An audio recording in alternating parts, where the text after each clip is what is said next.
You're mid-presentation and suddenly everything narrows. You can't really see the room. You're aware of your slides, your notes, your own voice, but not the people. And that's what I call fog. And it's not a confidence problem, it's an attention problem. Today, I'm going to show you what the fog actually is and what research says about the eye contact and how to come out of it in real time using a simple, trainable method. When you're under pressure, your nervous system shifts into protection mode. Your attention narrows and your vision narrows. You become internally focused.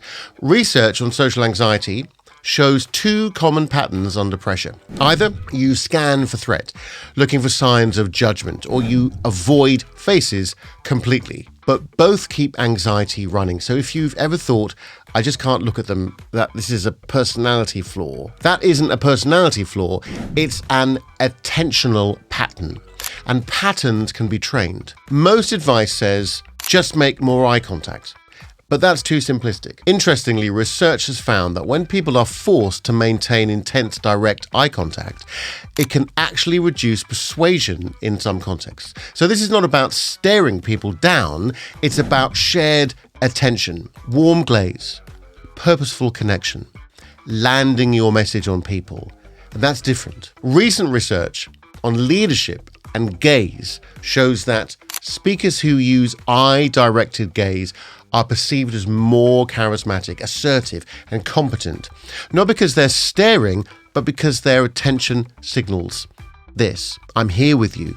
That presence. And presence is attention placed outward on purpose. Think about your last presentation where you lost presence. What happened? Usually, your thoughts get louder.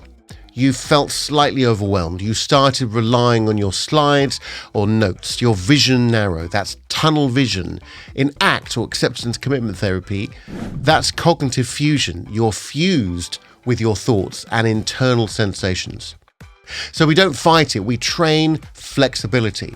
Now, before I share the 4-step reset to come out of that fog, do consider taking my free quiz to evaluate your voice in terms of confidence and presence. Link is in the comments. Now, here's the protocol that I teach my clients. Step 1 is to label it. Silently say, I'm noticing tunnel vision. I'm noticing the urge to hide in my notes. My mind is doing the threat thing. That small shift moves you from I'm anxious to I'm noticing anxiety. And that alone reduces the grip. Now, step 2 is to reconnect with the present moment. You need a physical anchor that doesn't look strange on stage. So, for instance, feel your feet in your shoes. You serious? Don't know why I sang that. Feel the weight of the clicker. If you're using a clicker, notice your breath leaving your body. Then add one outward cue, for instance. So notice the back wall that you're looking at. Notice the left side of the room, depending on where you're looking at the camera. Hear the room tone. The fog is inward capture. So we move attention outward deliberately. Step 3 is reconnect with purpose. Ask yourself one question: why am I here?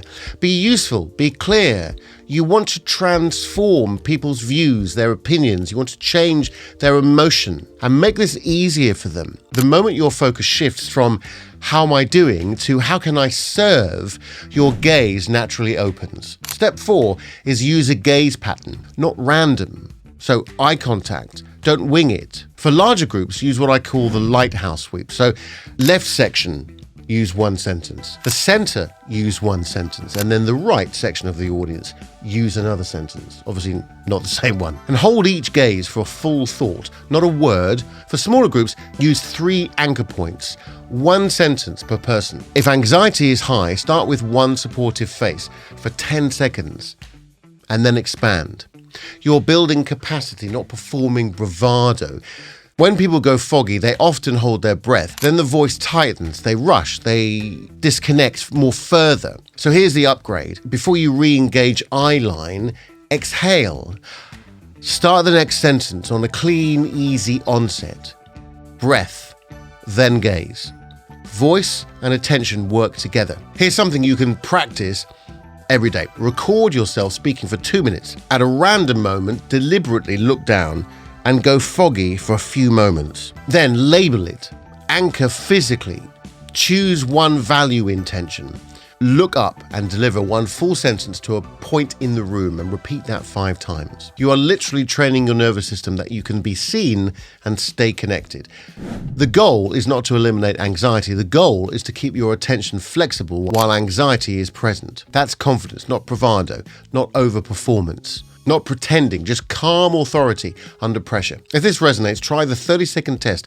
Record yourself as if you're in a meeting. Watch it back.